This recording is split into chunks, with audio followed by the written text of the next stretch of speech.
Bienvenue dans les astuces de Madame, le podcast dédié à l'épanouissement des femmes noires. Découvrez des conseils inspirants pour l'acceptation de soi et l'estime personnelle. Rejoignez-nous pour une confiance rayonnante et préparez-vous à découvrir votre potentiel intérieur et à vous épanouir avec nous. Aujourd'hui, on reçoit Madame Laetitia Bakissi. Bonjour. Bonjour. Comment vas-tu, Laetitia? Ça va très bien et toi? Ça va, merci. Simplement, je vais te demander de te présenter pour celles qui ne te connaissent pas. Ok. Alors moi, c'est Laetitia Bakissi. Je suis boxeuse professionnelle. J'ai 33 ans. Je suis maman de 2 enfants.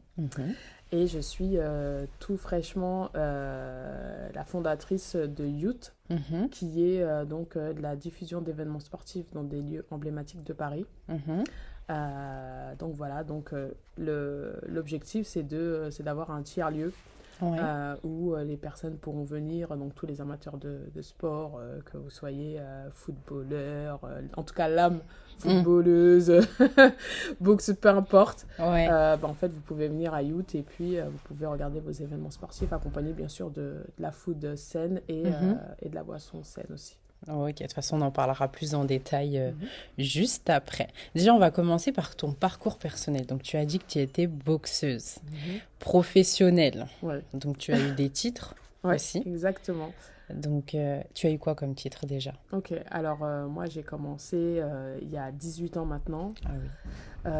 Donc j'ai commencé comme tout le monde, vraiment côté amateur. J'étais pas du tout faite pour être boxeuse à la base, puisqu'avant j'étais énormément en surpoids.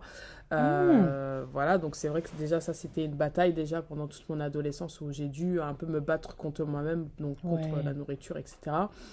Et au final, une amie à moi qui avait déjà fait de la boxe avec son père m'a dit, big up à elle d'ailleurs, m'a dit vas-y, viens, tu veux pas tester de la boxe et tout. J'ai dit la boxe, c'est sûr, franchement, c'est pas trop mon délire, c'est pas trop un objectif, tu vois, aller dans une salle de boxe et tout. Je connaissais vraiment pas du tout l'univers. Et finalement, on y va. Et d'habitude, on entend un peu ce genre de discours en mode « Ah, j'accroche tout de suite ». Moi, pas du tout. Sérieux? C'était horrible. Je sentais pas du tout ce sentiment qu'on a quand, tu sais, après tu sors de la salle, t'es bien, t'es apaisé. Moi, j'avais encore trop d'énergie, je m'étais pas dépensée. Et au final, je me suis rendu compte, donc en changeant de salle, puisque entre-temps, j'ai connu des personnes... Exactement. J'ai connu des personnes qui étaient dans une autre salle. Je suis arrivée dans cette nouvelle salle, donc à Bobigny. Et en fait, tout de suite, l'entraîneur, qui est maintenant un ami, je le considère vraiment comme un membre de ma famille, et il m'a dit ça te dirait pas de faire un peu de boxe thaï et tout? J'ai dit pourquoi pas. Et là, c'est là où vraiment ça a pris. Donc, la première fois, c'était pas forcément le bon endroit au bon moment. Mais par contre, la deuxième fois, c'était le bon moment et avec la bonne salle et la bonne personne. Donc, de là a commencé des entraînements. Et c'est au bout de 6 mois que j'ai fait mon premier combat. Donc, c'est assez rapide. Vraiment. Et tu étais en surpoids juste avant de commencer? Juste avant de commencer, c'est-à-dire que j'avais plus de 30 kilos en plus. Donc, c'est vrai que je m'étais fait vraiment violence pendant pas mal de temps. J'avais perdu du poids. Les gens ne me reconnaissaient même pas, les personnes avec qui j'étais à l'école, quand je les croisais, mais à l'école pendant des années. Je les croisais dans la rue, on se connaissait, on faisait les 400 coups ensemble, mais vraiment. Et du jour au lendemain, je me suis retrouvée à les croiser dans notre quartier, on ne me reconnaissait pas. Tu m'étonnes. C'était un truc de dingue. Mais bon, du coup, ça a eu ses bénéfices, parce que du coup, après, ça m'a facilité pour le sport, etc. Et donc, j'ai commencé à m'entraîner. Donc, 6 mois après, j'ai commencé à faire mon premier combat. Donc, à Bobigny. C'était une organisation faite par mon entraîneur, mon club. Je gagne mon premier combat. Je m'en souviendrai toute ma vie, puisque pendant 3 semaines, j'ai mal marché. T'as mal marché parce que trop d'entraînement? J'ai pris trop de low kick, donc trop de coups à la jambe. Ok. À l'époque, j'avais 17 ans. Je boxais une fille qui avait plus de 30 ans. À l'époque, ça se faisait. Les mineurs pouvaient boxer des majeurs. Bon, maintenant, c'est plus le cas. Ouais. Mais c'est vrai qu'à l'époque, c'était assez... Il y avait pas forcément... Il y avait des règles, mais bon... Ouais, mais c'était... c'était... On y va. Exactement, c'est ça. C'est vrai que c'était pas autant à la cote aussi, la boxe. Aujourd'hui, c'est devenu le sport à la cote, mais avant, c'était pas ça. Ah, pas du tout. Ouais. Et c'est ça aussi qui a fait que moi, ma carrière, elle a décollé. Donc même si c'est vrai qu'en soi, en termes de temps, j'ai avancé vite, puisque mon premier combat, il était en 2007, il me semble. 2006 ou 2007, 2007. Ouais. Et en 2009, je suis passée professionnelle. Et en 2009, c'était mon premier combat professionnel, donc en Thaïlande. Et c'est vrai qu'entre 2007 et 2009, moi, j'ai dû déjà me perfectionner, etc. Donc, c'est vrai que plus j'enchaînais les combats et plus j'avais de victoires. Et pourtant, je n'étais pas forcément très sérieuse. Je prenais vraiment la boxe comme un exutoire, un petit plaisir, un petit truc. Je me prenais vraiment pas au sérieux. Et même les personnes ne comprenaient pas pourquoi et comment j'arrivais à gagner mes combats avec peu d'entraînement, ou même ne serait-ce que j'étais un peu nonchalante en fait. Pendant les combats, t'étais aussi nonchalante ou non, vraiment pendant les combats, le jour J, j'étais à donf. C'est-à-dire le jour J, pour moi, c'était carrément, il fallait que je montre de quoi j'étais capable. Il fallait que je sois là au bon moment et connectée avec moi-même pour que je puisse aller à mon objectif qui était la victoire. C'est-à-dire que ce jour-là, peu importe si je me suis entraînée, j'ai fait la bringue ou des trucs comme ça, ce jour-là, je serai là. Et mes adversaires, elles savaient, puisque c'est vrai que dans ma catégorie, à l'époque, on n'était pas énorme. Franchement, on tournait peut-être à 2-3 par catégorie. C'était très compliqué. Donc tout le monde se connaît. Donc on se connaissait. Donc elles savaient que sur le ring, j'allais rien lâcher. Elle savait que sur le ring, j'allais donner tout ce que j'avais. Et c'est comme ça que du coup, que je me suis fait ma notoriété petit à petit. Et de plus en plus, les années sont passées. Et de plus en plus, j'ai commencé à me professionnaliser. Et c'est vrai qu'en arrivant en équipe de France, déjà là, tu as un cadre. Oui, c'est pas la même chose. Tu comprends que... Rigueur et tout. Exactement. Et que surtout que les encadrants, ils ont des attentes. Donc forcément, c'est des attentes de performance que toi, tu vas essayer de remplir au mieux. Donc pour ça, il faut vraiment avoir un cadre de vie. Et là, de plus en plus, j'ai commencé à me professionnaliser. Et c'est au moment où, avec donc mon premier entraîneur, d'un accord, on a commencé à dire, voilà, lui, il m'a dit que j'arrive à un stade, et je le remercierai jamais assez pour ça, puisque c'est clairement lui qui a fait décoller ma carrière en me disant que lui, il arrivait à un stade où lui, il ne pouvait plus m'apporter ce que je devrais recevoir pour avoir les épaules pour continuer en professionnel.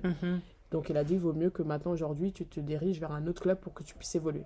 C'est pas tous les entraîneurs qui ont cette façon de surtout s'il voit ton potentiel, il a plus envie de te garder avec toi, mais lui, exactement. Il a pensé à toi en fait. Exactement.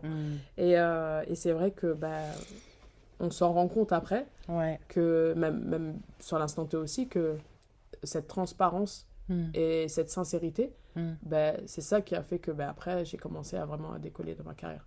Et donc j'ai changé de club, je suis atterri au Phoenix Muay Thai, qui est très réputé. C'est d'Aubervilliers pas du tout, non, c'est à Paris 13e. D'accord. Et là, j'ai commencé à faire on va dire des choses beaucoup plus concrètes, beaucoup plus avec donc, des organisations avec énormément de notoriété. Et là, clairement, j'ai continué à ancrer mon image. Et clairement, à me faire respecter par ceux de la discipline.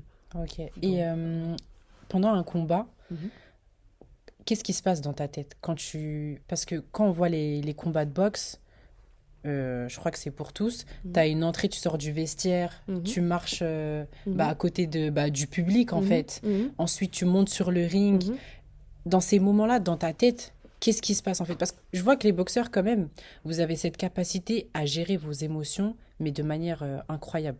Toutes les personnes que j'ai vues perturbées qui ont commencé à faire de la boxe, il y a cette recentralisation au niveau de l'émotion que je trouve incroyable. Des gens qui ont vraiment changé grâce à ce sport. Mais qu'est-ce qui se passe en fait dans vos têtes? Qu'est-ce qui fait que vous en arrivez à ce truc où vous avez votre gestion d'émotions? Et sur le ring aussi, qu'est-ce qui se passe dans vos têtes? Tu lâches pas. Je sais que ton regard, il est noir quand tu es sur le ring. Parce que j'ai déjà vu une fois ton regard noir, j'ai dit yeah. C'est ça. Sur le ring là, juste avec les yeux, tu dois faire peur. Mais comment ça se passe à ce niveau-là? Alors, vraiment, mon point de vue par rapport à la carrière que j'ai faite, donc moi, pour un peu récapituler, j'ai à peu près 50 combats. Donc, j'ai été vice-championne du monde, plusieurs fois championne de France, etc. Donc, voilà, j'ai eu des sélections en équipe de France, etc. Et c'est vrai, la gestion, vraiment, c'est selon chacun. Pour ma part, au tout début de ma carrière, j'étais très concentrée, très surexcitée, un mélange d'adrénaline, un mélange aussi de la peur, parce qu'elle fait partie aussi de ça. Pour moi, il faut. Un peu de peur quand même. Ouais, exactement, parce que je pense que c'est ça qui fait ressurgir un peu l'instinct de survie, quelque part, sur le ring. Et clairement, c'est vrai que la boxe, c'est un sport à part. C'est pas un sport naturel. C'est pas un sport où on va dire, ben voilà, tu peux courir. C'est pas un sport où tu vas dire, ben, tu peux jeter quelque chose, etc. Tous les sports sont très beaux et très nobles. Mais c'est vrai que la boxe, c'est un milieu vraiment à part. Et surtout qu'on se dit, je vais monter devant une foule, devant des spectateurs qui sont là pour me voir, performer ou pas. Et c'est ça, après, le risque sportif, c'est ça. Exactement. Et il faut que je démontre au plus grand nombre, sur l'instant T, donc sur quelques minutes, que je suis la meilleure, plutôt que mon adversaire qui est en face, qui est venu pour le même objectif. Donc, pendant plusieurs semaines, plusieurs mois, donc, on est déjà dans cette émotion où on veut performer, où on veut être la meilleure. Donc déjà, c'est un mindset d'avoir déjà ce truc-là en nous, de se dire, on va être les mêmes sur le ring, en tout cas, de volonté de victoire, enfin, en tout cas, d'acquérir à la victoire. Et c'est vrai que les émotions, elles sont diverses. Déjà, pendant la préparation, tu passes par énormément d'émotions, déjà de base en amont. Bien avant d'arriver le jour J, tu passes par la motivation, tu passes par la confiance en soi que tu essayes justement de développer. Tu passes par les moments de doute aussi. Les moments de doute et aussi l'après-doute. Donc, il y a toujours ce passage où, du coup, un entraînement où tu n'as pas forcément aimé, un enchaînement que tu n'as pas forcément bien assimilé, un sparring où, du coup, les échanges n'étaient pas forcément pour toi. C'est quoi un sparring? Un sparring, c'est en fait donc c'est deux personnes qui vont faire comme un combat avec des protections et en gros ça te prépare pour le combat en fait, pour le jour J. Et en général, les sparring c'est très intense pour te préparer au mieux sur le ring à pouvoir refaire tes techniques, etc. Maintenant, donc déjà il y a toutes ces émotions-là qui passent pendant la prépa. Ensuite, il y a le passage de la balance. Parce que c'est un sport de contact, un sport de combat, donc il y a ce côté balance où il y a une catégorie à respecter. Les boxeurs, en général, on est très gourmands, on va pas se mentir. Vous mangez bien. Voilà, on mange très bien. Moi, la première, je suis la première. S'il y avait un top 3, je serais dans le top 3. Et c'est vrai que il y a tout, enfin en tout cas de plus en plus j'avançais dans ma carrière et de plus en plus j'allais dans des catégories inférieures. Par rapport au poids inférieur, tu veux dire au poids, tu étais plus légère? Alors exactement, c'est-à-dire j'ai commencé mes premiers combats c'était entre moins de 70 kilos, même voire moins 75 kilos. Et j'ai fait des combats donc quand j'étais vraiment en pleine ascension dans ma carrière, des combats à 63,5 kilos. Donc il y a quand même une grosse marge de différence où on te dit il y a une dizaine, 12 kilos de différence entre mes débuts et vraiment ma carrière professionnelle, quoi. Et c'est vrai que ça, c'est encore une autre étape, c'est encore d'autres émotions où toi tu vas te mettre la pression. Donc si tu as fait un bon régime, etc., tant mieux parce que du coup tu rentres dans les clous le plus tôt possible. Mais dès lors où tu n'as pas forcément suivi une bonne diète, ce qui peut arriver, selon comment ça se passe dans ta vie, etc., selon les combats, comment tu es motivé, etc., ça dépend vraiment des combats. Mais bon, en général, maintenant, c'est professionnalisé. Donc, quand même, maintenant, on a des préparateurs. Avant, on était un peu livrés à nous-mêmes. Mais maintenant, quand même, il y a des choses carrées, il y a des personnes avec qui tu peux travailler plus facilement qu'avant. Donc, après, voilà, tu as un plan alimentaire à respecter. Donc, déjà, ça, c'est une émotion aussi en particulier parce que c'est vraiment une très grosse étape. Dès lors que tu as passé cette étape, ensuite vient le combat. Donc, le combat, en général, tu arrives le jour J, donc tu arrives quelques heures avant que le public arrive. Que le public arrive, exactement. Et tu es dans le vestiaire.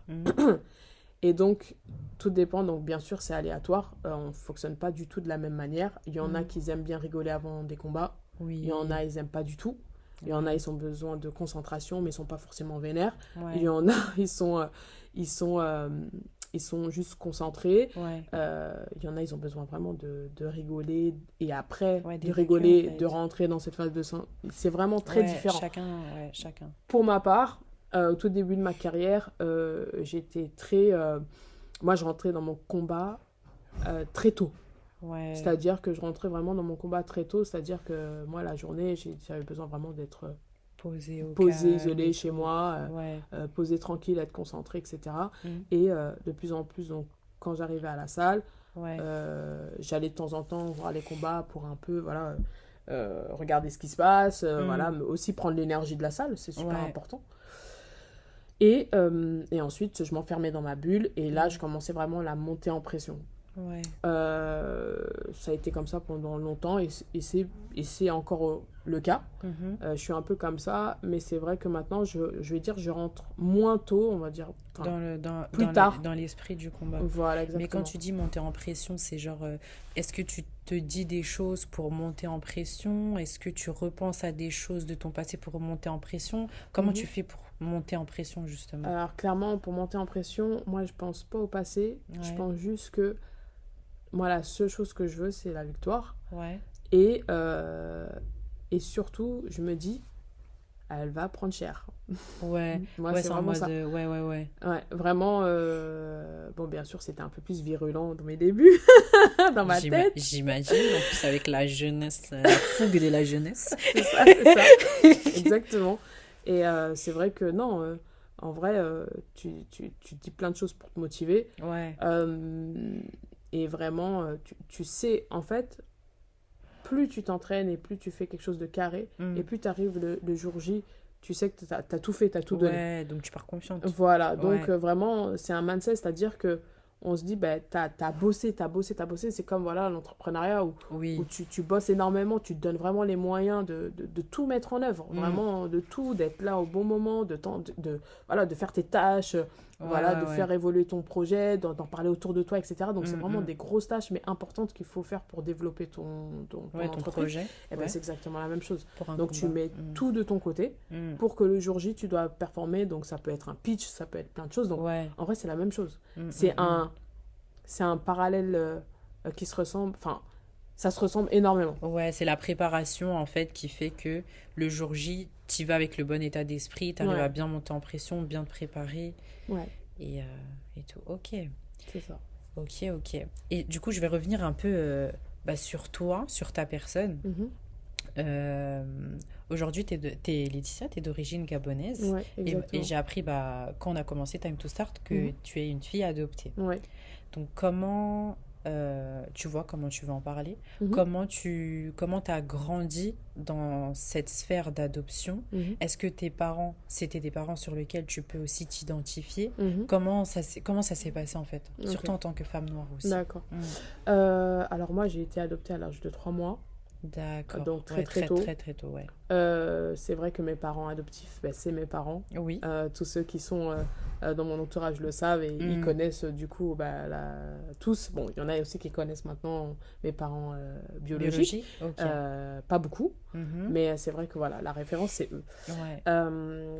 Moi, mon enfance, elle a été, j'ai manqué de rien. Franchement, mes parents, ils nous ont tout donné, de l'amour, etc. Moi, la partie où c'était un peu plus compliqué pour moi, c'est que tellement on a reçu d'amour et tellement on était dans cette phase de...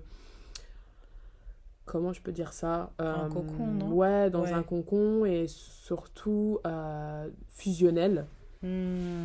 Trop fusionnel. Avec tes parents? Avec mes parents, c'est vrai que mes parents, donc du coup, ils ont adopté moi et mon petit frère, mais mes parents adoptifs ont toujours eu l'habitude d'accueillir des enfants d'origine, soit pour aider les familles à les aider à élever. C'était vraiment des gens qui étaient là pour aider. Et ton petit frère, du coup, est gabonais aussi ou pas? Exactement, du tout? Il est gabonais aussi. Pareil, exactement. Et en fait, c'est vrai que il y a certaines choses qui ont fait que moi, j'ai grandi avec énormément de colère. Énormément. Vraiment. Et c'est vrai que cette colère, elle s'est déclarée très jeune. À l'époque, je ne comprenais pas forcément pourquoi. Il y avait un sentiment, je sais pas, il y a quelque chose qui vraiment à l'intérieur de moi, je me disais, mais c'est dingue parce que j'ai tout ce que je veux, mais il y a toujours ce truc qui est là, qui est palpable, c'est comme une boule en fait que tu as à l'intérieur, que tu sais pas pourquoi elle est là en fait. Et c'est vrai que, donc ça c'était vraiment quand j'étais petite, donc j'ai toujours eu un fort caractère. Petite, c'est vers quel âge? Franchement, j'ai commencé... Ou quelle période primaire, plutôt collège, ou vraiment tu as senti c'était plutôt collège. Plutôt collège, plutôt collège, exactement, plutôt collège. Parce que c'est vrai que moi, c'est primaire, j'avais commencé à avoir des réflexions, forcément, des enfants qui disaient oui, t'as pas la même peau que tes parents, etc., etc. Donc ça touche quand même un enfant. Ça perturbe énormément. Moi, ça m'a énormément perturbée. Mais c'est vrai que quand je suis rentrée au collège, j'ai commencé à me poser de véritables questions sur mon identité. Parce que, en fait, sans le savoir, moi, je côtoyais mes vrais parents, mais sans le savoir. Ah, tu savais pas que tu... Non, du tout. En fait, on les fréquentait, mais on m'a jamais dit que c'était mes vrais parents. C'est tes parents adoptifs du coup qui t'ont jamais dit que c'était tes parents biologiques? Exactement. Ou tes parents biologiques ne voulaient pas aussi? Ouais, en fait les deux, donc les deux parties n'ont pas dit ouvertement ça c'est tes parents mais c'est nous on t'élève. J'ai jamais eu ça moi. Sérieux? Ouais, exactement. Et c'est vrai que ça dès lors où tu grandis, les enfants te rappellent la différence de couleur de peau que tu as, et en fait là, ça pose des questions. Parce que tu es tellement dans un cocon. Moi, mes parents, pour moi, c'était mes parents. Tu voyais même pas la couleur. Quand tu es enfant, tu vois pas mais tout pas ça, en fait. Mais c'est pas après. du tout. Pas du tout. Et c'est vrai que ça, dès lors où on a commencé à me dire que j'avais pas la même couleur, donc là, j'ai commencé à me poser des questions. Et c'est là, réellement, où je me suis dit, mais il y a un problème. Et c'est de là où moi, j'ai commencé déjà à montrer des signes de colère, des signes d'incompréhension, etc. Et c'est vrai, à l'époque, j'avais une amie avec qui j'étais tout le temps, qui s'appelle Samantha, que j'ai... Notre très chère Samantha. À qui je fais un énorme coucou, elle écoute le podcast.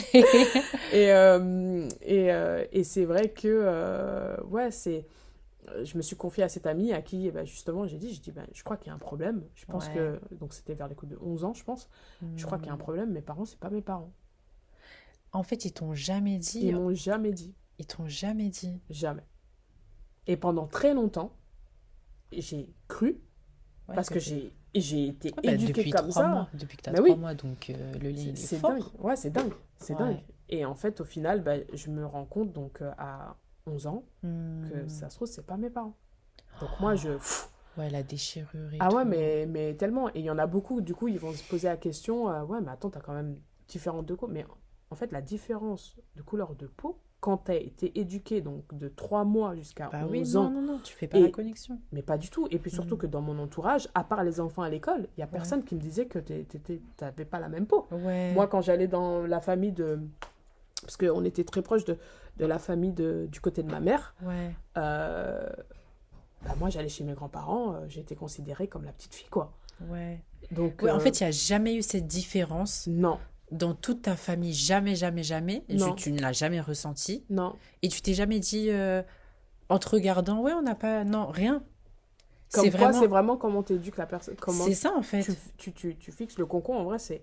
Moi, en fait, c'est les gens de l'extérieur qui m'ont dit.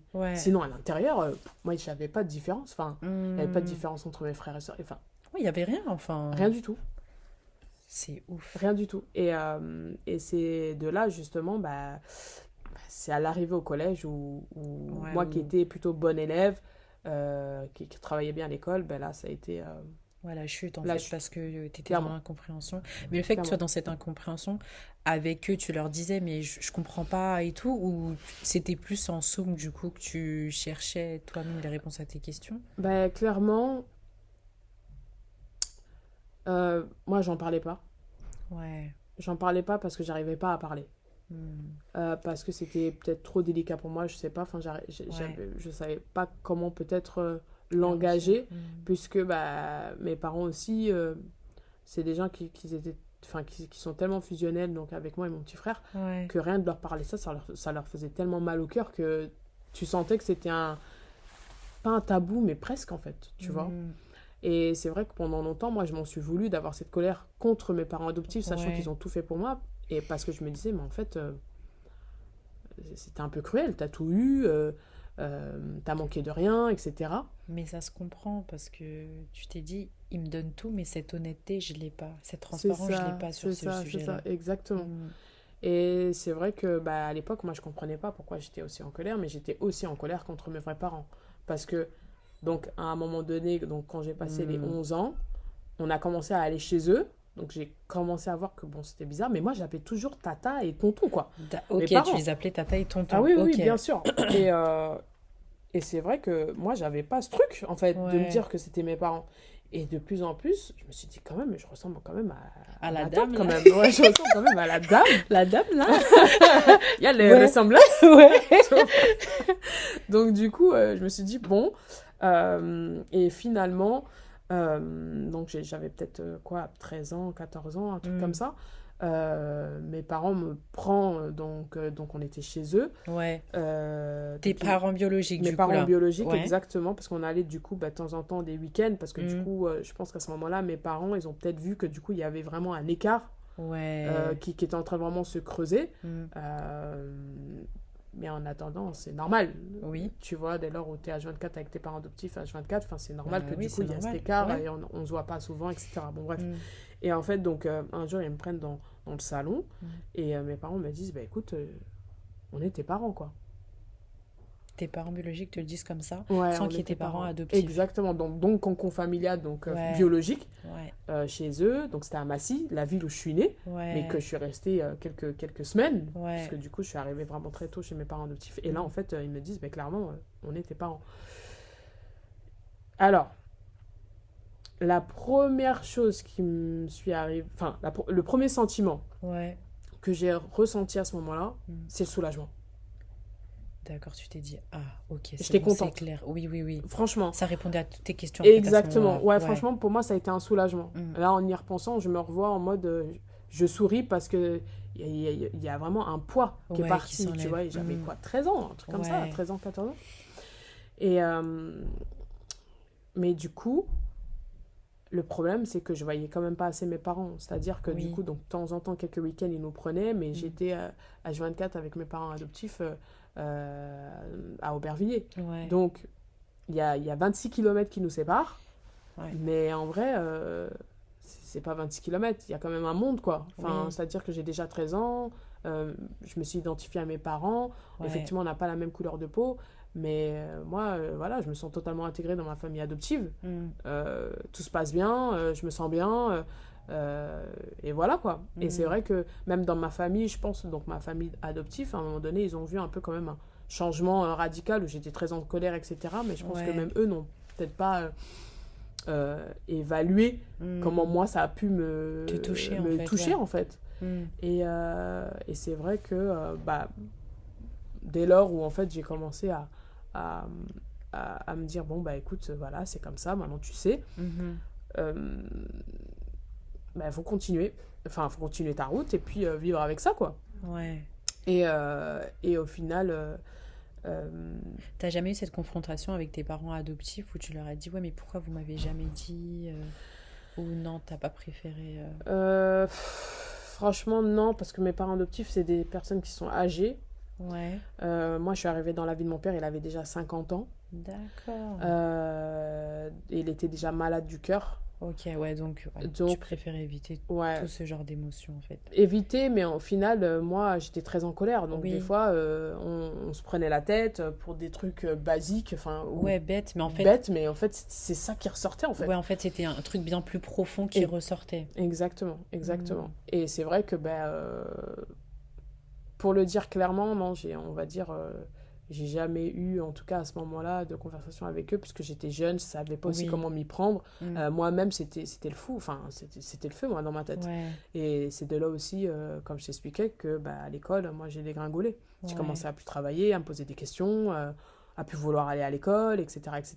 Donc, mes parents ont essayé de tenir le cap, mais ça y est, les dégâts, ils sont déjà là, quoi. Enfin, c'est la répercussion que toutes ces années de silence, de questionnement pour moi, voilà, et qui fait, ça fait un gros boom, quoi.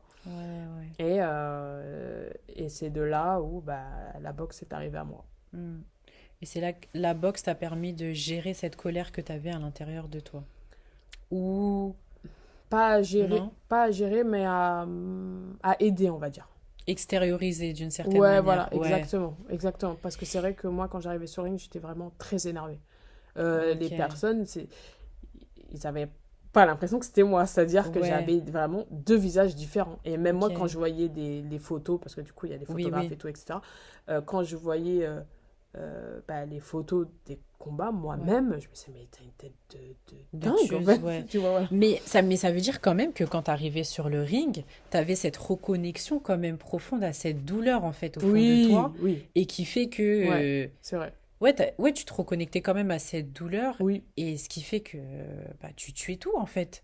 Parce que le truc, c'était pas que je vais la défoncer, c'est je vais taper toute cette douleur et l'éliminer d'une certaine manière. Ouais, clairement. En fait, je pense que, comme tu l'as si bien dit, c'est vrai que je l'avais jamais perçu de cette manière-là. Mais c'est vrai que moi, il fallait à tout prix, mais que je montre que je suis forte, que je suis comme ça. Cette reconnexion, je disais, qui à cette douleur qui fait que tu tuais tout et que on te reconnaissait pas sur le ring. Totalement. Totalement. Pas du tout. J'étais deux personnes différentes.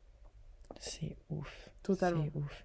Mais du coup, comment on va dire, en fait, moi je trouve ça ouf que le fait que tu aies eu tellement d'amour, que tu aies eu ce confort, que tu aies eu vraiment tout dans ton cocon, on va dire, adoptif, t'as pas eu ce besoin de, comment dire, en fait, tu t'identifiais simplement à tes parents, tu imitais les comportements du coup de tes parents, sans avoir ce besoin de t'identifier physiquement. En fait, c'était juste, t'es heureuse, t'es bien, t'as confiance, t'es bien. J'avais un voile, clairement. T'avais un voile sur les yeux. Clairement. Ouais. Ouais, j'avais vraiment un voile sur les yeux, mais clairement. Ouais. Et comme je te disais, dès lors où ça venait pas de l'extérieur, t'allais pas remarquer. Je me pose pas de questions, en fait, parce que je suis bien, je suis dans mon cocon, voilà, j'ai des frères et sœurs, parce que comme je t'ai dit, mes parents, ils accueillent toujours des enfants, et du coup, mes parents, ils ont aussi élevé d'autres enfants qui sont restés longtemps à la maison, mais pour moi, c'est mes frères. Ok. Tu vois, c'est mes frères. Quand moi je parle de mes frères, c'est eux aussi. C'est pas que mes frères biologiques, avec qui maintenant je suis en contact depuis quelques années maintenant. T'as aussi des frères du coup biologiques, d'accord, et qui eux ont grandi avec tes parents biologiques. Mais pas toi et ton frère. Exactement, c'est ça. Donc en tout, on est 6. Ah oui. On est 6, on est 6 et donc c'est ça fait rire parce que je les aime beaucoup. Donc on n'est que 2 filles pour 4 garçons. Et tu es la plus grande? Non. Je suis l'avant-dernière. D'accord. Mais mon frère, c'est mon petit frère, c'est le dernier de la fratrie, quoi. Et c'est vrai que ce besoin de reconnexion avec eux, elle était vitale. Et surtout vitale, en fait, il y a un moment donné où je pense que tout ça accumulé, donc pendant de longues années, effectivement, la boxe, ça m'a énormément aidé à extérioriser. Mais c'est vrai qu'à un moment donné, la boxe, c'est bien, mais l'intérieur, c'est mieux. Il faut aussi, faut aussi le travailler. Ouais. Exact. C'est important. Et c'est vrai que ça a fait que à un moment donné, à 23 ans, ou au moment où vraiment ma carrière prend un énorme boom, vraiment, je fais des galas avec énormément de notoriété, etc. Et à un moment donné, en 2013, je ressens le besoin de partir. De partir, c'est-à-dire de quitter la France. De quitter la France pour voir autre chose ou pour te reconnecter à toi Je pense qu'il y a plusieurs choses. Ouais. De partir parce que Paris, j'en peux plus. Ouais, ça peut se comprendre. Voilà, ouais, je suis un peu, dans l'âme, je suis un peu une citoyenne du monde, moi. Moi, Ouais. tu me mets dans tous les pays où j'ai été, je me dis, bah ouais, pourquoi pas m'installer là, quoi. Enfin, tu vois, je m'adapte très vite vite et tout. Voilà.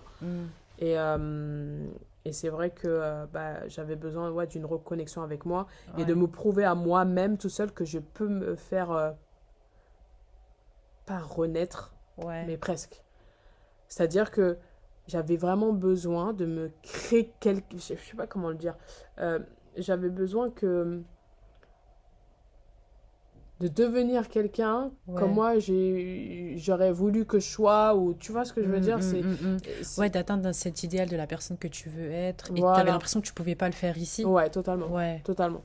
Et c'est vrai que bah, du coup j'ai décidé de partir m'installer donc en Belgique. Toute seule? Toute seule. Ah oui. Seule. Sans personne. Ouais, t'avais besoin de faire un écart, de partir loin de tout. Totalement. Franchement, c'était primordial pour moi. Ouais. Et c'est vrai que bah, ça a été mon premier défi personnel, on va dire. Concret, sans personne autour, vraiment toi et ton ambition, et toi et ton envie de voir autre chose et d'aller voir le monde, en gros. Ouais. Bon, j'ai pas été très très loin, mais j'ai été à 2h30. J'ai commencé par là. Ouais, c'est un bon début déjà. C'est un bon début, voilà, c'est un bon début. Donc pendant plusieurs mois, donc voilà, j'avais changé de club, etc. Après, donc j'étais donc en Belgique, j'habitais en Belgique. Mais du coup finalement ce périple si je peux l'appeler comme ça, il est de courte durée, de courte durée, moins d'un an, voilà, moins d'un an. Et c'est après du coup que moi ma fille est entrée dans ma vie. D'accord. C'est à ce moment-là. Tu avais quel âge? 24 ans. Ouais, t'étais jeune quand même. Ouais, 24 ans. 24 ans, et à l'époque, j'assume ma fille seule. En plus. Voilà, toujours seule. en Belgique, seule. Oui. Donc, t'avais prévenu tes parents ou c'était en mode caché? Alors, en fait, moi, ce que je faisais, c'est que j'avais toujours ce lien donc, avec la France, puisque je venais voir mes parents. Et du coup, bah, vu que c'est pas très loin, donc en général, je descendais beaucoup. Donc, j'étais en Belgique et aussi en France. Pour voir mes parents, comme je t'ai dit, qui s'étaient âgés, donc je prenais soin d'aller voir donc ma mère et mon père, surtout mon père, parce que j'étais très attachée à mon papa. Et du coup, donc j'avais toujours cette attache. Et puis, bah, moi, mes parents, c'est des gens quand même super ouverts, qui ont le cœur sur la main, et ils ont toujours respecté, ma pudeur. Ils ont toujours respecté ma pudeur, et c'est vrai que le jour où je suis venue leur dire, bah écoutez, je suis venue, je suis enceinte, ils m'ont pas posé de questions, ils m'ont pas jugé. Ils ont juste accepté, et ils ont juste pris cette nouvelle que dans le positif. C'est trop bien. Aucune chose négative. Moi, ma mère, elle avait senti, j'étais enceinte, je sais pas comment. Oui, mais de toute façon. L'instant maternel. Bah, c'est ça, c'est ouf, j'ai pas pu lui cacher énormément de temps. Dès lors, un jour, je suis revenue, elle a vu. Enfin, elle a vu le senti, comportement, tout, même il y a un truc quand t'es enceinte. C'est ça. Et dès lors où moi, j'ai dit que bah, j'allais avoir un baby, mais tout de suite, mes parents ils m'ont dit, bah, ok. On suit quoi, enfin, c'est logique en fait, enfin, même pas ils m'ont posé sur la table, comment ça se passe et tout, etc. Non, ils m'ont dit ok. Et tes parents biologiques du coup? Alors mes parents biologiques à cette époque-là, j'avais qu'un lien avec donc mon père. En fait, il y a un moment donné où la relation avec mes parents donc biologiques, au moment où on allait tous les week-ends et tout, etc. Enfin, certains week-ends, pas tous les week-ends, mais certains week-ends chez eux, il y a un moment donné où il y a eu une cassure, une coupure, parce que malheureusement, on a dû passer par la justice par rapport à la garde et tout, etc. Bon, long story short, comme ils disent en Angleterre.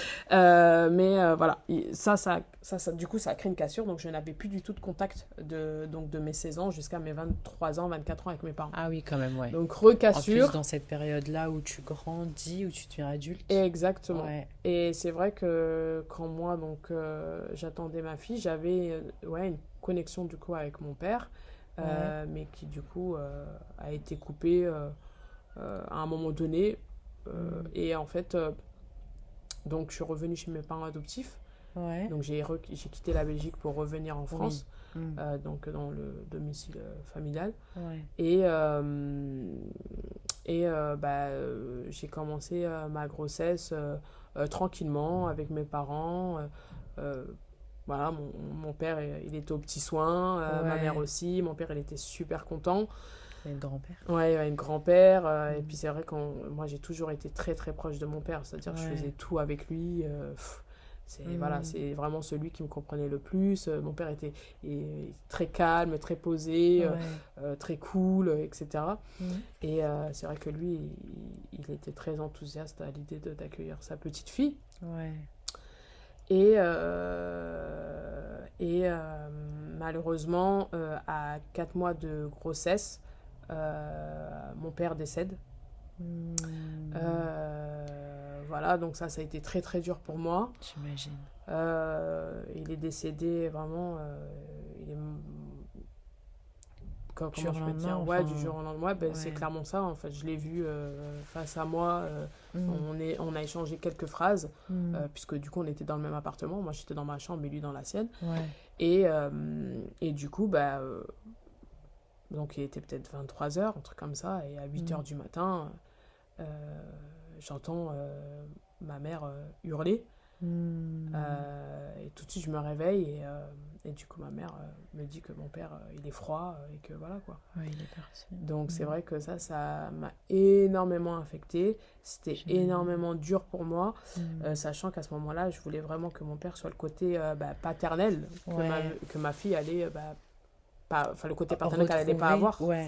Voilà. Donc c'est vrai que ça a été très très dur, vraiment très très très très dur. Surtout dans cette période de grossesse où l'émotion elle est à son max. Exactement. Et c'est vrai que ça a été franchement cette période-là elle a été très très très très dure. J'imagine. Mais bon, après voilà, c'est les aléas de la vie et c'est vrai que ce drame il a changé énormément de choses. Et il m'a clairement déstabilisée, quoi. Clairement. T'as perdu pied à ce moment-là? Totalement. Totalement. Et surtout que t'as toujours ce truc à te dire, ouais, mais du coup, je n'ai pas assez dit je t'aime, j'ai pas assez dit... Voilà. T'as eu des regrets à ce moment-là de pas assez lui montrer, Mais je me suis dit, il faut quand même que je garde le cap. Ma mère avait énormément peur que je tombe vraiment dans une grosse dépression parce qu'elle savait à quel point j'aimais énormément mon père. Et je suis tombée dedans. Je suis tombée dans une dépression. Ah ouais, totale. Pendant ta grossesse? Oui. Et c'est pendant ma grossesse que j'ai tout perdu. Donc, c'est-à-dire moi qui avais donc un travail, un appartement, une voiture et tout ce qui s'ensuit, donc voilà, tout ce qui est matériel, j'ai tout perdu cette année-là. Donc j'ai perdu mon père, mon pilier, j'ai perdu mon travail, j'ai perdu toute ma stabilité en fait. Parce que tu étais enceinte et que tu as dû du coup quitter le travail et du coup ne plus avoir de rentrée financière, ou c'est vraiment le décès de ton père qui a fait que ça a été un point où tout est tombé? Tout est tombé à ce moment-là. C'est vraiment le décès de ton père qui a fait que tout est tombé. J'étais plus capable d'aller travailler parce que dès lors mon père est décédé, j'avais des contractions énormes. Je pouvais pas aller travailler, c'était impossible. Donc moi les médecins ils m'ont arrêté direct.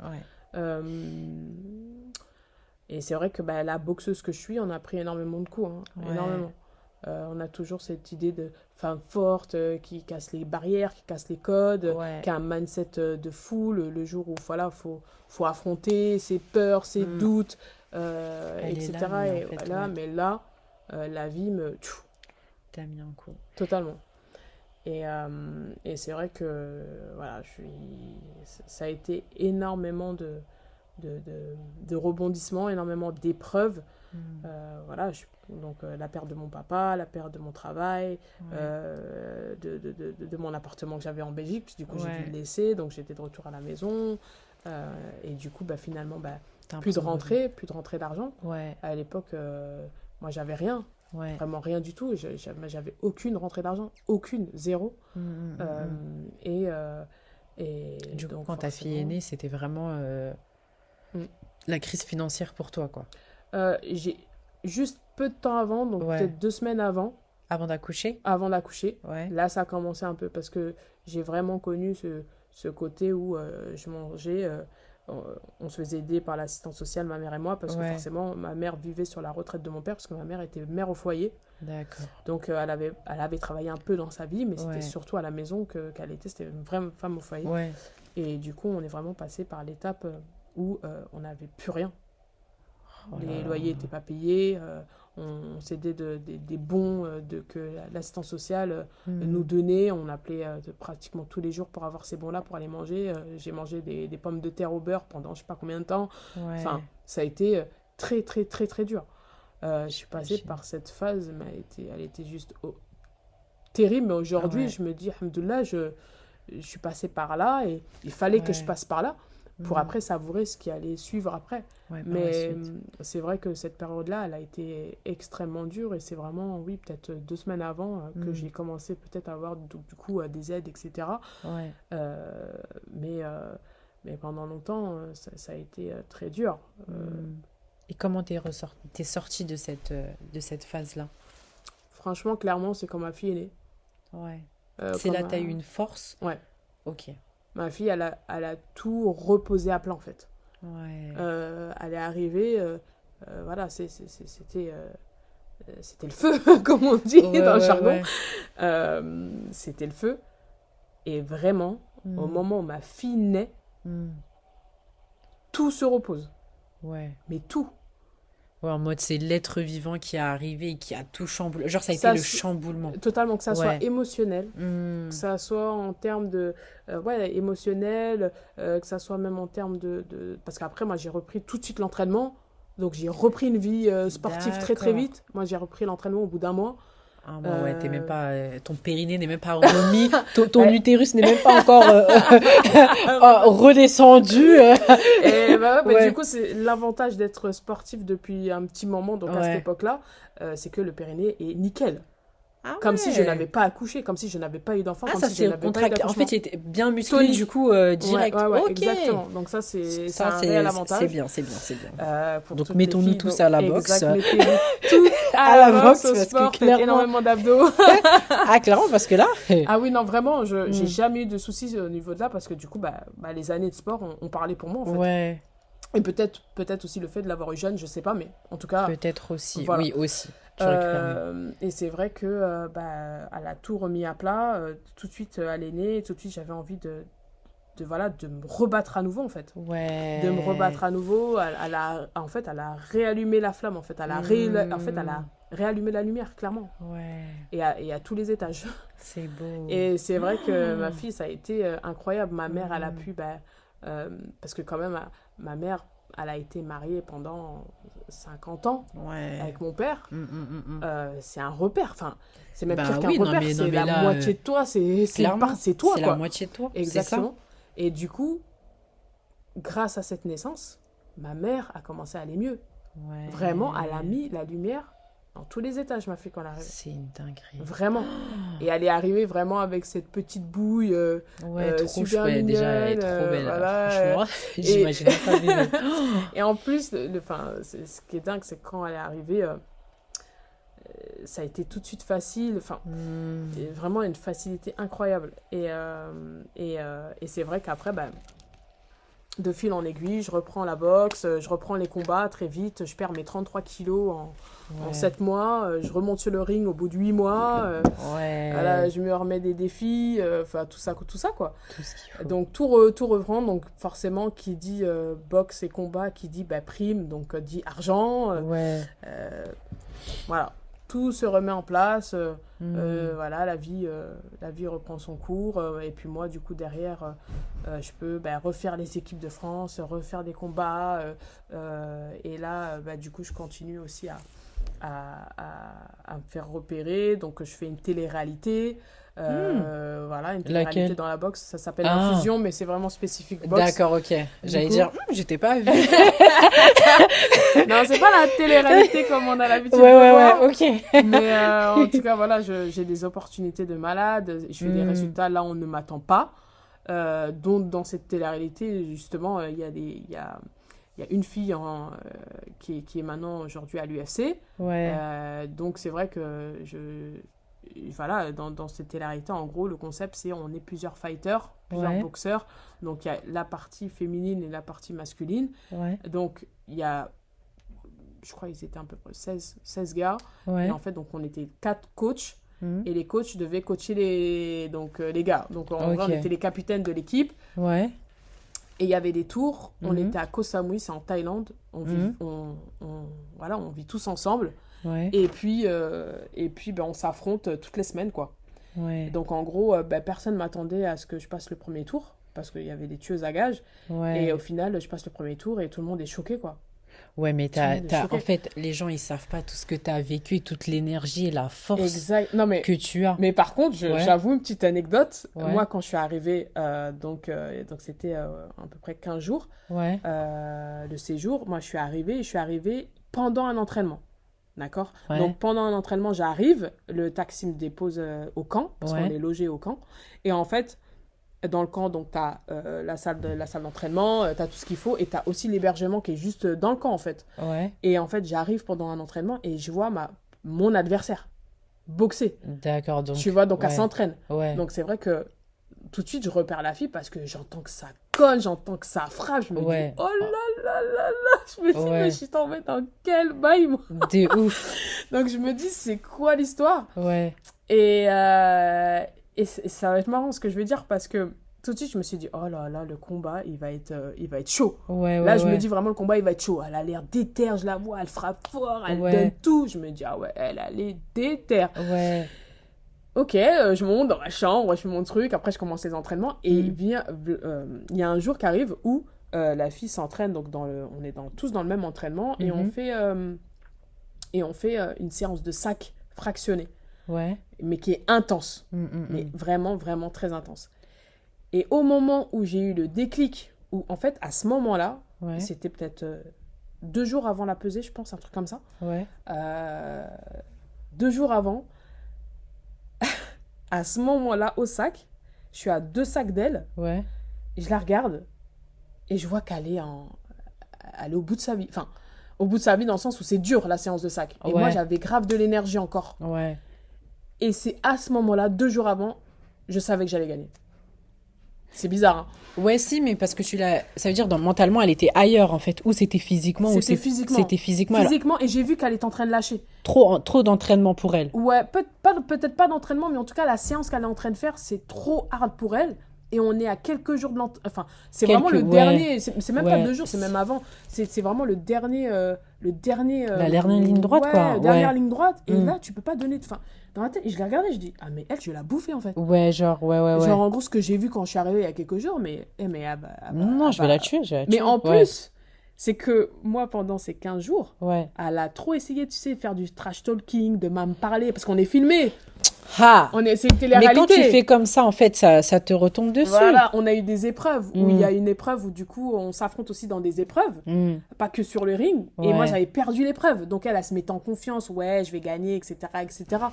Mais le jour J, même déjà, parce que forcément les gens qui me connaissent, je suis quelqu'un qui se roule beaucoup, j'ai un gros fort caractère, je me laisse pas faire, mais vraiment je suis détente. Et en fait, pendant tout le long, elle faisait un peu son cinéma un peu de starlet. Bon, voilà, c'était un peu la chouchou de l'organisation, si je peux dire ça comme ça. Et moi, j'étais très en mode cool, je rigolais. Tu sais, limite, je faisais peut-être penser que je me prenais pas au sérieux. Mais dans ma tête, je me disais, mais vous savez pas quel camp d'entraînement je viens de laisser derrière moi. De ouf. Moi, je viens, mais je vous montre rien. Et je trouve que c'est la meilleure des choses, en fait. Parce que tu l'as surpris. Le sourire, et de créer la surprise. C'est toujours là où, en fait, tu as des meilleures retombées. Et de toujours être fidèle à tes valeurs, à être soi-même et toujours respecter les gens, même si tu pourrais, tu vois, rentrer dans ce jeu-là, mais toujours garder ton intégrité. C'est très important. Et en fait, au moment où j'arrive, donc à la pesée, fameuse étape de la pesée où, du coup, je me bats contre le poids. C'est complicado, mais j'arrive à faire le poids. Tout de suite, parce qu'après, tu as un face-à-face.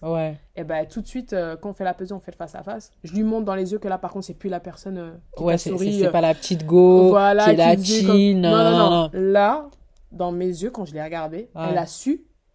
Et je sais elle a su que ça allait pas du tout se passer comme Ça a elle dû voulait. tellement la déstabiliser. Mais, et totalement, Ouais. totalement. Et le jour J, encore pire. Ton Le jour regard était J, encore pire, ah ou ouais. elle était encore plus déstabilisée, ou même les deux. Oh ben les deux. Tant qu'à faire, franchement, Ouais. j'ai eu les deux. Mm. Et au final, je fais le combat et je ressors vainqueur, mais je gagne tous les rounds. Ouais, En fait, ouais, j'ai ouais. pris l'ascendant psychologique en peu de temps et j'ai pris l'ascendant physique et tout ce que tu veux et Ouais. technique. Et c'est vrai que franchement, c'est l'un des combats, mais ouais, on va dire, il est dans le top 3 de mes combats préférés parce que j'ai dû faire Te en sorte que pendant dépasser. plusieurs jours, je Ouais. gagne ma ligne de conduite. C'est-à-dire, on était presque à la limite du manque de respect, de pas me dire bonjour, Ouais, ouais, de ouais. faire des trucs comme ça. Enfin, Mm. voilà, c'est... Mais du coup, je me suis dit, hey, moi, j'ai confiance en moi, tu Mm. vois. Et surtout, j'ai confiance en Dieu, Mm. tu vois. Et c'est vrai que ça, je me dis, je serais toujours récompensée d'avoir tenu un super comportement du début à la Ouais, fin. Je sais que je vais clairement. pas refermer et je sais que j'aurai les clés Clairement. pour. Mm. Et c'est exactement ce qui s'est passé. Mm. Je suis arrivée, le premier round, je lui ai montré que là, on n'allait pas, On n'est pas là pour on n'allait blaguer, en pas fait. être dans la même cour et que Ouais. j'allais lui donner une leçon, mais clairement technique et tout. Ouais, Et il n'y a pas eu de discussion. Les 3 rounds, je les ai pris larges. ouais. Et pourtant, c'était vraiment quelqu'un qui avait mis qui des connaît. KO, Ouais. tout ce qui s'ensuit. C'était vraiment la petite star, quoi. Ouais, ouais, ouais. Et au final, j'ai déjoué les plans et j'ai déjoué les plans j'ai déjoué totalement les plans de l'organisation. Ouais. Et C'est là, ça qui est beau. ouais, et là, clairement, j'ai eu le respect de tout le monde, même si bien sûr les autres, j'avais pas de problème, mais c'est vrai que là, le respect en mode, ah ouais, mais en fait, c'est quelqu'un, cette fille, en fait. Ouais. Elle est restée calme, elle est restée Mais c'est ça. cool. En fait, c'est tout le parcours. C'est ça. Depuis le début, on est là, on la toise et tout. Elle a jamais C'est fait ça. enfin, comment dire, t'as jamais fait preuve d'orgueil, genre en mode, mais de toute façon, tu te Non. prends pour qui? Moi, je vais te montrer qui je suis. C'est T'as ça. jamais rien dit, t'as montré par les actes. C'est ça, exactement. Mm. Peut-être que dans la vie, j'aurais pas fait ça parce que dans la vie, forcément, Oui, t'as c'est ta autre vie tous les chose. jours et tout, Ouais. etc. Parce que voilà, c'est des personnes, voilà, t'es dans ta vie, quoi. Mais Mm. c'est vrai que là, je me suis dit, non, et le comportement exemplaire, Ouais. travaille sur toi et Mm. tu vas voir, ça va payer. Ouais. Et ça a payé. Mm. Mais d'une façon radicale. Et je me suis retrouvée contre l'une des plus fortes du tournoi. Ouais. Et on a fait une grosse finale. Mm. Jusqu'à, du coup, on a eu un match nul. Et après un dernier round, elle a gagné. Mais j'étais fière de moi parce que je me dis, Ouais. je repars de loin. Il n'y a pas longtemps, je venais d'accoucher. Ouais, J'avais repris la de compétition. J'avais perdu mon papa. ouf. Je Ouais. mangeais des pommes de terre au beurre. Ouais. J'avais tout perdu. Ouais. En fait, là, je suis au devant de la scène. Et en fait, là, ils disent, ah ouais, C'est les difficultés de la vie, en fait. totalement. Et t'as réussi à battre toutes ces difficultés. Et en fait, je pense que tu t'en rends même pas compte, mais en fait, toutes les épreuves que tu as rencontrées dans ta vie, où tu as eu des chutes psychologiques et tu as réussi à remonter tout ça, Mm. en fait, tout ça, ça t'a forgé Mm. pour ces combats-là, en fait. Totalement. Et en fait, cette go qui t'insultait, qui, vas-y, manque de respect et tout, Mm. en fait, c'était fourmi par rapport à ce que tu avais vécu avant. Ah, mais totalement. En fait, c'était rien. Totalement. Mais je vais pas te mentir. Mm. C'est vrai que moi, à un moment donné, je me suis entourée de personnes. La vie a fait que je me suis entourée de personnes qui m'ont Mm. aidée, tu vois, Mm. à être sur cette ligne-là aussi, tu vois. C'est Ouais. des gens, je pense d'ailleurs à une sœur à moi, vraiment, c'est une sœur qui m'a aidée à être comme Mm. ça, tu vois. Et qui m'a dit non, il faut toujours faire confiance, en fait. Il faut toujours te faire Ouais. confiance et faire les bonnes choses, tu vois. Ouais. Et c'est vrai que ça m'a énormément aidé, tu vois. Mm. Moi, j'avais besoin de quelqu'un aussi quand j'étais... Parce que c'était en Thaïlande, j'étais Ouais. toute seule. En plus, à l'époque, De je ouf. parlais pas un mot anglais. Ah. Et tous, ils parlaient anglais. C'était une organisation hollandaise. Donc, moi, j'avais personne. Ouais. J'étais encore solo, Ouais, tu vois. ouais. Et heureusement que j'avais cette attache à la France. Donc, avec ma soeur c'est une sœur. Bon, c'est pas une sœur de sang, mais c'est Ouais. une sœur, tu vois. Oui, oui, je vois Qui m'a exactement. énormément poussé, qui m'a énormément encouragé, qui m'a dit t'inquiète pas, ça va le faire, ça va aller, aie confiance en toi, etc. Et c'est vraiment passé, quoi. Ouais. Et ça, c'est super important d'être entouré de bonnes personnes aussi. Aussi, ouais. On le dit pas assez, mais Non, c'est la base, c'est ça, important. ouais. Quand t'es pas bien entouré, clairement, tu dérives. T'aurais eu des gens autour de toi qui te poussent, par exemple, à rétorquer directement, à pas garder ton calme. En fait, je pense que t'aurais eu même une moins bonne maîtrise de toi pendant le combat si t'avais eu Oui, ce truc où totalement. tu lui réponds à chaque fois. En fait, là, Totalement. t'as tout gardé, t'as tout maintenu, t'as totalement. gardé ta ligne. Mm. Et c'est aussi une gestion de l'émotion, hein. Ouais. Ah, tu dois avoir une gestion de l'émotion de ouf, toi. Bah, à ce moment-là, ouais, franchement, j'ai réussi vraiment à prendre sur moi, sachant que j'ai De pas ouf. tout le temps été comme ça. Non. Mais là, clairement, ça a vraiment payé. Et là, je me suis dit, ouais, en fait, ça a rien de... Ouais, de trop trucs. Mais c'est super intéressant ce que tu dis, franchement. Tu donnerais quoi comme conseil en fait, en soi, tout ce que tu as vécu, c'est des trucs de ouf. Qu'est-ce qui fait que tu as quand même réussi à garder confiance en toi? À rester comme t'es aussi?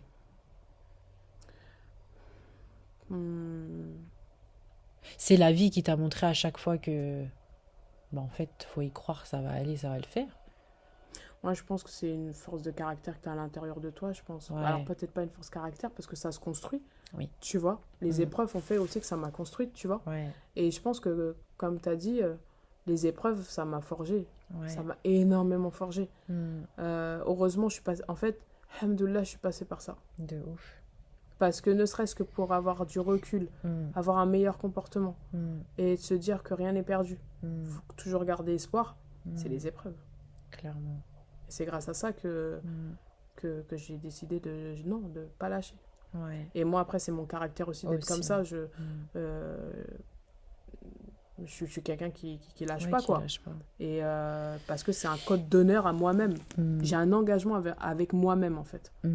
Et je pense que avant d'avoir des engagements avec d'autres personnes, il faut déjà avoir un engagement avec soi-même.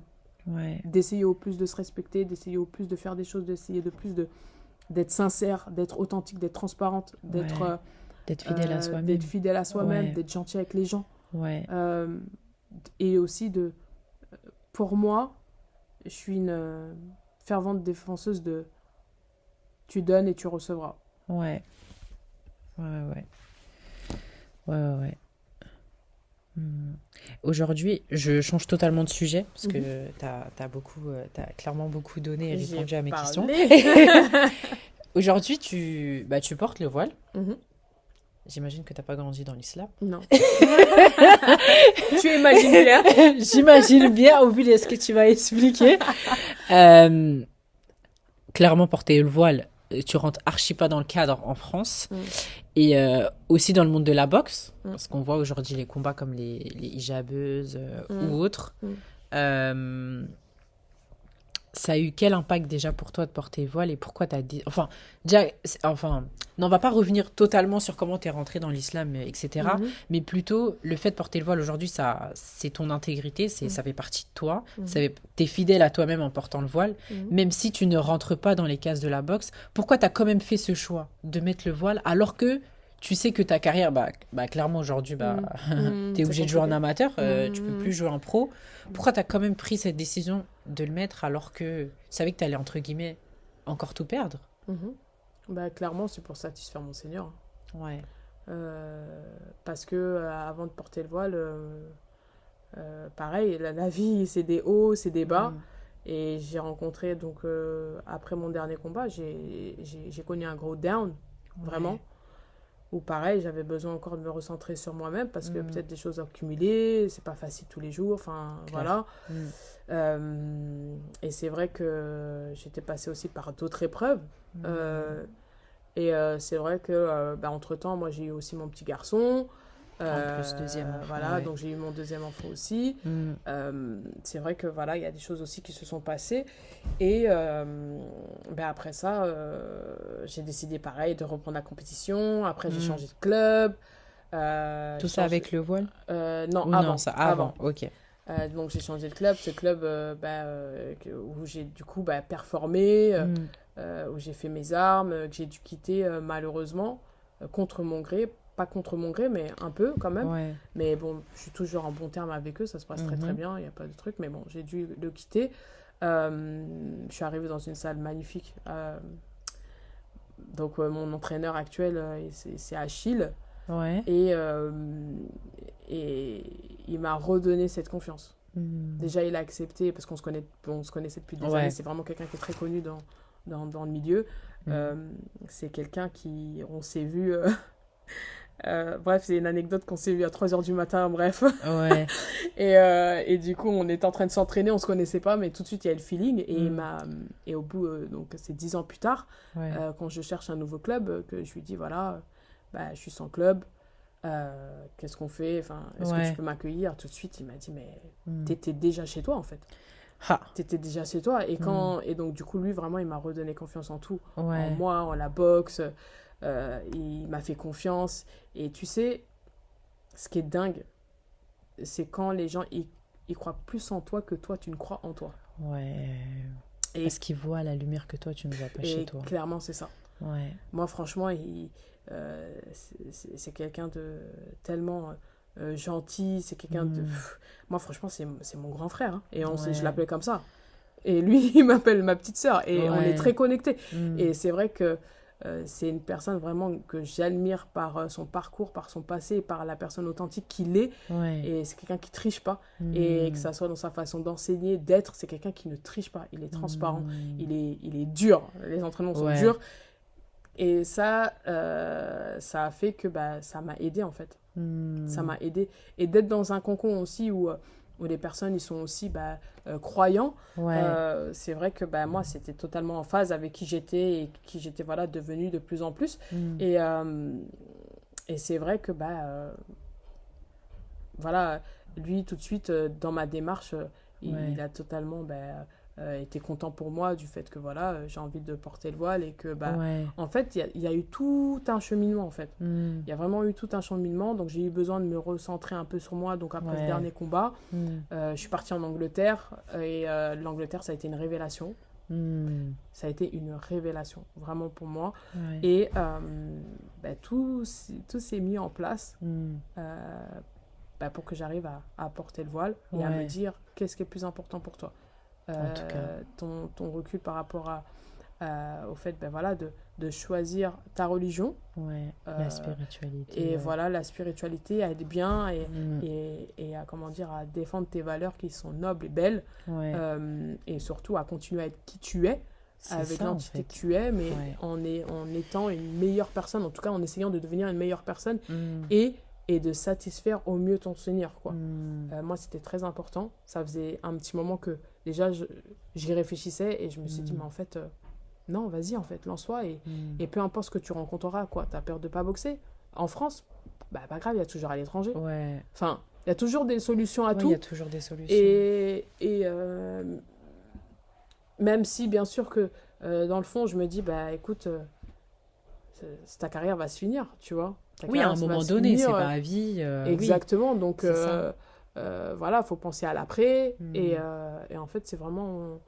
vraiment pourquoi en fait j'ai porté le voile, c'est vraiment pour satisfaire mon Seigneur et pour être en adéquation avec mes valeurs, mes principes. Rester aligné avec et aussi mon envie forte de le porter. Il y a un moment donné où moi, je ne pouvais plus sortir en fait sans, ça. Tu vois. Cette connexion, elle a été trop forte en fait.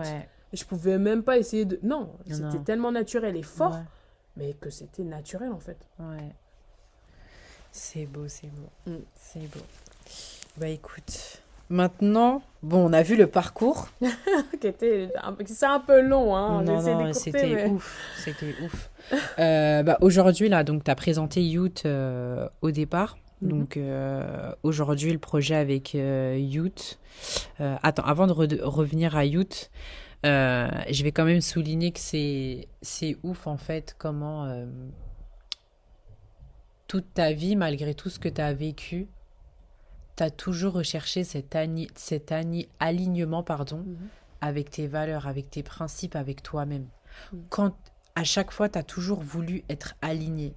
Et quand tu racontes même ton enfance, tu dis qu'à un moment tu te rends compte que tes parents, et en fait c'est pas tes parents, qu'en fait ta tante elle te ressemble, en fait c'est elle ta mère, et en fait je pense que c'est une période de ta vie où tu t'es plus senti aligné, où t'es senti que t'étais plus dans le cadre, que tu t'es dit mais qu'est-ce qui se passe, et tu te reconnaissais plus et t'as eu besoin en fait d'avoir ces réponses pour te recentrer. C'est quand, comme tu as dit, quand tes parents t'ont dit oui on est tes parents, tu as eu ce soulagement parce que tu t'es dit en fait c'est bon, je suis là.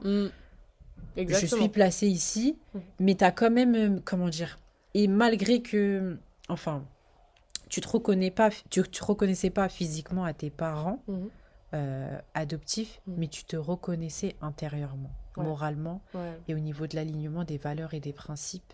Et ça t'a permis d'être la personne que tu es aujourd'hui. Et c'est de vivre dans ce cocon, dans cette belle enfance, en fait, parce que tu n'as pas eu besoin de t'identifier à un physique, mais de t'identifier juste à l'intérieur, au cœur. Et ça t'a suffi, en fait, amplement pour t'identifier sur le tout et de rester aligné avec toi-même. Et je trouve ça hyper beau. Et je me posais trop la question, et là, tu m'as mis une claque, tu m'as trop montré en fait que tout part de l'intérieur du cœur et que certains moments le physique il peut avoir des impacts sur de l'importance sur l'intérieur, mais tout part de l'intérieur et de l'alignement qu'on a avec nous-mêmes, avec notre authenticité, avec ce qu'on est en fait. Exactement. Et je trouve ça ouf, et en fait c'est tout ça qui fait que tu as pu exceller dans le monde de la boxe. Parce que tu as gardé cet alignement et cette force de ouf. Parce qu'en vrai, le physique ne suffit pas, même dans le sport. Non. C'est le mental qui joue. Bien sûr. Et franchement, je trouve là, tu as donné... Après, c'est vrai que c'est comme tu as dit, c'est un alignement où, effectivement, dès lors où il y a une incompréhension, un truc, forcément... Et c'est vrai que moi, je fonctionne énormément avec en coup de cœur. Toute ma vie, ça a été ça. Toute ma vie, c'est ça. C'est-à-dire, je suis très...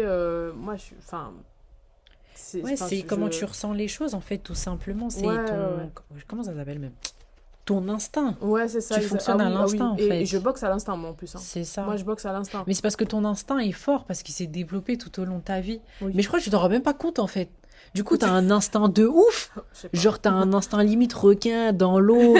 Sent un peu le sang. Il sait exactement où est l'humain à manger. Il va pas toujours piocher, il va pas toujours mordre, mais il est pas là. Il sait exactement, en fait. Genre, ton instinct, il est trop fort. Genre, t'as développé une capacité de ouf. En fait, c'est sur ça que je voudrais revenir. La première fois que j'ai rencontré Laetitia, j'ai senti ce truc... parce qu'on fait partie de la même promo Level Up. Donc, chez Time to Start, on est accompagnés toutes les deux. Je reviens sur ça. Yes. Et en fait, le premier atelier qu'on a eu, il était d'une force émotionnelle incroyable. Et ce qui a fait qu'on a pu tous, en fait, découvrir notre vulnérabilité et notre force juste en 3 heures. En fait, c'était juste ouf. C'est ça.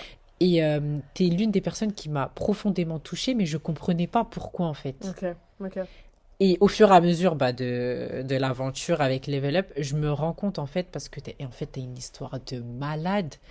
Et du coup, émotionnellement, tu as une connexion à toi-même qui est tellement forte. Ouais, c'est vrai. Ouais. Oh. C'est vrai. Mais c'est vrai que ça, c'est... je l'ai toujours eu parce que, comme je te disais, c'est... Enfin, moi, tout part du cœur, quoi. Tout part de là. Mais c'est ça, moi, vraiment, quand je parle à quelqu'un, moi, je parle pas avec ma tête. Je parle avec mon cœur. Et c'est pour ça que souvent... quand j'échange, des fois, ça passe mieux qu'avec d'autres, c'est normal. Oui. Mais c'est vrai que moi, tout de suite, j'arrive à me connecter avec les gens. Et ça peut être à travers d'une anecdote qu'on a en commun. Ça peut être juste un ressenti qu'on a. Vraiment, moi, je suis très... moi, je suis très transparente. En fait, je peux donner énormément sans forcément me dire la personne, je la connais depuis 2 secondes. En fait, je m'en fous, que je connais depuis 2 secondes ou pas. Moi, en fait, même un sourire, j'aime donner des sourires. Oui. Tu vois, je suis vraiment... c'est ma marque de fabrique. Et c'est pas parce que c'est une envie de le faire. C'est moi. C'était comme ça. Vraiment, pour le coup, moi, j'aime trop parler aux gens dehors. J'aime trop discuter, à blaguer. Moi, franchement, j'ai cette facilité que j'ai toujours eue depuis très petite. J'ai toujours été super à l'aise, j'ai toujours été le clown, j'ai toujours été comme ça.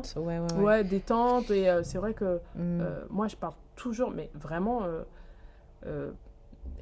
quand je parle à quelqu'un, et même si par exemple dans l'entrepreneuriat, et on va en venir, il y a des fois forcément tu parles avec des personnes parce que tu as peut-être des intérêts en commun. Oui. Et moi franchement, quand je parle à une personne, je parle surtout, même si effectivement il y a des choses qui peuvent se rejoindre, donc on peut être partenaire, etc.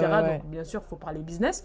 Mais moi tout de suite, j'ai besoin de me connecter à toi. C'est-à-dire, qu'est-ce que t'aimes ? qu'est-ce que tu préfères, comment tu vois la vie, tu vois. Moi, c'est important en fait que je sois connectée avec tes valeurs en fait. Et je peux très bien connecter avec des valeurs de personnes qui est dans le même cheminement spirituel que moi. Je peux être tellement en adéquation avec quelqu'un qui ne l'est pas du tout, qui n'est pas du tout, tu vois, dans ce contexte d'être connecté spirituellement, mais on peut avoir des valeurs communes en fait, parce que on est passé par certaines étapes de notre vie qui se ressemblent, etc. etc. Et je pense que c'est plutôt des valeurs. Moi, je me connecte vraiment aux valeurs des gens en général. Ouais, et du coup, c'est parfait parce que, en fait, du coup, ton projet, en fait, Youth est clairement à ton image. Parce que Youth, oui, c'est découvrir un tiers-lieu, oui, c'est regarder un sport ensemble, mais c'est surtout partager un moment, surtout partager un instant. C'est surtout être avec des personnes qui partagent la même passion, les mêmes valeurs que toi. Et je trouve que c'est ça qui est encore plus fort parce que tu crées des souvenirs. Et on n'a qu'à se dire la vérité, quand on va quitter ce bas monde, on va pas laisser, certes, on va laisser peut-être du matériel, mais les gens, ils vont avoir des souvenirs de nous, des souvenirs d'instants, des souvenirs d'événements. Et avec Youth, c'est ce que tu es en train de créer en fait. Ouais, j'espère. Mais si, c'est ça, c'est ce que tu es en train de créer. Et en fait, c'est ce qui fait que ton projet, il est tellement en connexion et tellement en connexion avec ton histoire, avec ce que tu es, parce que c'est créer des instants, créer des moments, marquer des moments, des instants, des souvenirs dans la tête des gens. Ouais, c'est exactement ce que je vais laisser. C'est exactement mais c'est ça. Exact. En fait, c'est en accord avec toi-même. Et c'est vrai que moi, en fait, j'ai vraiment ce besoin de rassembler. Tu vois, de rassembler les gens. Après, voilà, il y a des tests qui existent de pouvoir un peu les valeurs que tu défends, ton caractère commenté, ça existe, qui peut aussi t'aider à comprendre un peu mieux pourquoi tu es comme ça ou des trucs comme ça. Donc, c'est vrai que j'en ai fait quelques-uns aussi. Mais, et c'est vrai qu'en faisant aussi ces tests, je me suis rendu compte que j'aimais énormément rassembler, partager, mettre à l'aise les gens, donner une bonne vibes. Pour moi, c'est carrément une mission, en fait, tu vois. Mais c'est une mission naturelle. C'est pas une mission où je me dis, bon, aujourd'hui, je vais essayer. Non. Aujourd'hui, je vais essayer de faire ça. Voilà, c'est naturel, c'est spontané. Naturel, c'est vraiment... Ça fait partie de toi, en fait. Exactement. Et c'est vrai que le concept de Youth, c'est vraiment, voilà, effectivement, c'est comme tu as dit, c'est la diffusion d'événements. Parce que je sais que le sport change des vies. Moi, le sport a changé ma vie. Au moment où j'en avais le plus besoin, on en a parlé. Et moi, ça m'a changé la life. Moi, ça m'a changé ma vie. C'est pour ça qu'aujourd'hui, je suis là en face de toi. C'est le sport qui m'a emmené face à toi aujourd'hui.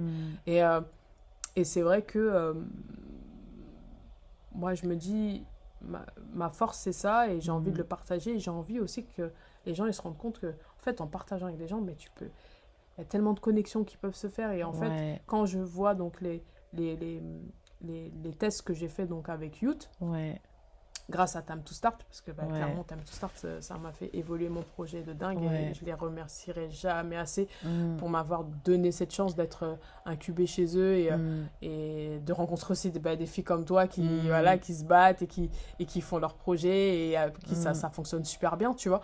Et en fait, tout ça tout ça fait que à Youth, je me dis, c'est l'endroit où je veux que les gens passent un bon moment. Que ça soit au niveau de la bouffe, que ça soit au niveau de passer du bon temps, du bon temps, tout, exactement, échanger dans une bonne ambiance. Et surtout, je veux vraiment quand les gens ils rentrent chez eux, qu'ils disent, ah, j'ai bien mangé, c'était une bonne soirée. Et j'en garde un bon souvenir. Tu vois, vraiment, ça c'est vraiment ce que j'ai envie de faire avec Youth.